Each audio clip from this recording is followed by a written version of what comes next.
YouTuber Dhruv Rathee को असल में वर्तमान समस्याओं को देखकर ऐसा लग रहा है कि देश का लोकतंत्र बहुत जल्द खत्म हो जाएगा। शायद ये उनकी उम्र का तकाजा है या भारत के राजनीतिक इतिहास की उनके पास ज्ञान की कमी है। अगर देश में किसी तानाशाह का शासन होता तो क्या ऐसा हो पाता कि चंडीगढ़ मेयर चुनाव को रद्द करके फिर से काउंटिंग कराई जाती? इलेक्टोरल बोल पर जिस तरह कोर्ट ने सरकार को घेरा है और कानून को रद्द कर दिया है, क्या यह किसी तानाशाही देश में ऐसा संभव हो पाता? चुनाव को जीतने के लिए बीजेपी अपना साम दंड भेंट सभी तरह का उपाय लगा रही है। अगर वास्तव में ही यह सरकार तानाशाह होती तो क्या इतना जुगाड़ लगाती? आंदोलनों को किस तरह दबाया जाता है, ध्रुव राठी को किसी उत्तराखंडी से पूछना चाहिए।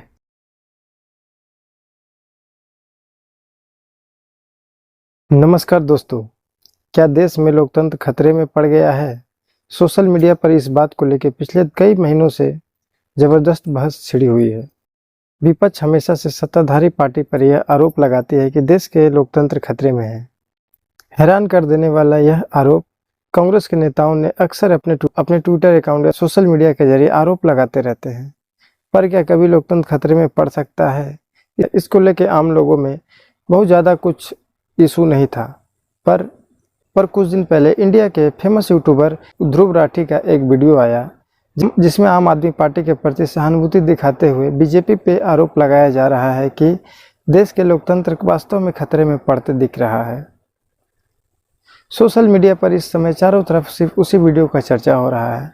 आपको बता दें कि फिलहाल भारत में किसी भी पार्टी की सरकार हो, देश के लोकतंत्र मजबूत ही हुआ है। भारत ने कांग्रेस और भारतीय जनता पार्टी के अलावा देश के 5 प्रधानमंत्रियों का शासन देखा है, पर लोकतंत्र हर सरकार में मजबूत ही होता गया। यूट्यूबर ध्रुव राठी को असल में वर्तमान समस्याओं को देखकर ऐसा लग रहा है कि देश का लोकतंत्र बहुत जल्द खत्म हो जाएगा। शायद ये उनकी उम्र का तकाजा है या भारत के राजनीतिक इतिहास की उनके पास ज्ञान की कमी है, जो हिंदुस्तान की लोकतंत्र की चमक के बिखेर को वो नहीं देख पा रहे हैं। लोकतंत्र का सबसे प्रमुख आधार न्यायपालिका होता है। इसके ऊपर भी आरोप लगाया जा रहा है कि भारत का न्यायपालिका खतरा में है, लेकिन ऐसी बात नहीं है। भारत में न्यायपालिका भी पूरे रुतबे के साथ काम कर रही है। हाल में ही इसके कई सबूत मिले हैं जिसमें न्यायपालिका ने सरकार के खिलाफ फैसले दिए हैं। अगर देश में किसी तानाशाह का शासन होता तो क्या ऐसा हो पाता कि चंडीगढ़ मेयर चुनाव को रद्द करके फिर से काउंटिंग कराई जाती? इलेक्टोरल बोल पर जिस तरह कोर्ट ने सरकार को घेरा है और कानून को रद्द कर दिया है, क्या यह किसी तानाशाही देश में ऐसा संभव हो पाता? जब तक देश में न्यायपालिका की स्वतंत्रता है, ऐसी आकांक्षा लगाना कि लोकतंत्र खतरे में है, यह बिल्कुल मूर्खता वाली बात होगी। लोकतंत्र की एक विशेषता होती है कि लोकतांत्रिक तरीके से सरकार को चुनी जाती है। जनता जब गुस्सा होती है तो सरकार बदल देती है।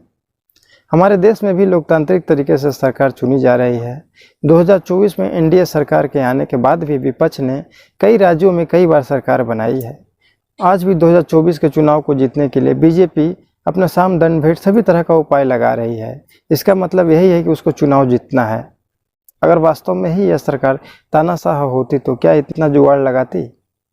जनता को खुश करने के लिए 80 करोड़ लोगों को मुफ्त राशन दिया जा रहा है।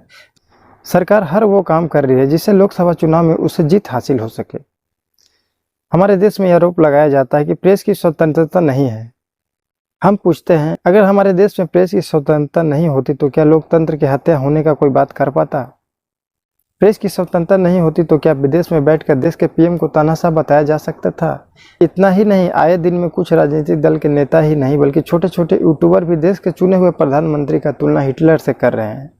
कोई अपने देश के पीएम को अनपढ़ गंवार लिखता है तो कोई उसकी निजी जिंदगी को जबरन सोशल मीडिया पर लिखता है।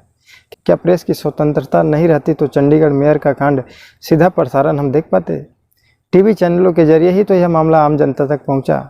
क्या यूपी में पेपर लीक का मामला पर मीडिया ने सरकार को झुकाने का काम नहीं किया? ध्रुव राठी जी का दावा है कि देश में प्रोटेस्ट को दबाया जाता है, लेकिन ऐसा बात नहीं है। 2022 में किसान आंदोलन हम लोग देखे, उतना बड़ा आंदोलन खड़ा किया गया। उस आंदोलन की वजह से ही तो 3 कृषि विधेयकों को वापस लेना पड़ा। क्या किसी लोकतांत्रिक देश में ऐसा संभव हो पाता? देश में पहले भी कई किसान आंदोलन हुए कि कितने ही किसानों को पुलिस फायरिंग में जान गई है। आंदोलनों को किस तरह दबाया जाता है, ध्रुव राठी को किसी उत्तराखंडी से पूछना चाहिए। रामपुर तिहारा कांड में क्या हुआ था? उत्तराखंड में शांतिपूर्ण आंदोलनकारी जो दिल्ली की तरफ जा रहे थे, उन्हें बसों से जबरदस्ती उतार कर मारा गया। कई लोगों की जाने गई। मुलायम सिंह यादव के मुख्यमंत्री रहते हुए बाद में इस घटना की जांच हुई। जांच रिपोर्ट सामने आया तो कई दर्जन महिलाओं को बसों से घसीटकर खेतों में रेप किया गया था, और रेप करने वाले कोई और नहीं बल्कि पुलिसकर्मी ही थे। आज इस घटना को कई दशक बीत गए हैं। साथ ही साथ विपक्ष एक आरोप और लगाती है कि Bharatiya Janata party one nation one party की तरफ जा रही है, लेकिन ऐसी बात नहीं है। बीजेपी पूर्ण बहुमत वाली पार्टी है, फिर भी कई दलों के साथ गठबंधन कर कर मिल बांट कर सरकार चलाती है। देश में एक समय कांग्रेस का पार्टी का राज था। 1977 से 80 के बीच में पहली बार भारत में कुछ दिनों के लिए पहली बार एक गैर कांग्रेसी सरकार का गठन हुआ था, पर ज़्यादा दिन नहीं चला। कांग्रेस के नेता देवकांत बरुआ ने उस समय कहा था कि Indira is India and India is Indira. इस बात को उस समय देश की जनता यह मानकर चलती थी कि देश पर राज करने की काबिलियत केवल कांग्रेस में ही है। फिर भी 1989 में विश्वनाथ प्रताप सिंह के नेतृत्व में एक गैर कांग्रेसी सरकार बनी, पर वह अपना कार्यकाल पूरा नहीं कर सकी। पर उस समय हमारा लोकतंत्र धीरे धीरे मैच्योर हो रहा था। 1995 के बाद फिर एक बार देश में राजनीतिक क्राइसिस की स्थिति पैदा हो गई। फिर धीरे धीरे देश ने गठबंधन सरकार चलाने की प्रक्रिया को डेवलप कर ली थी।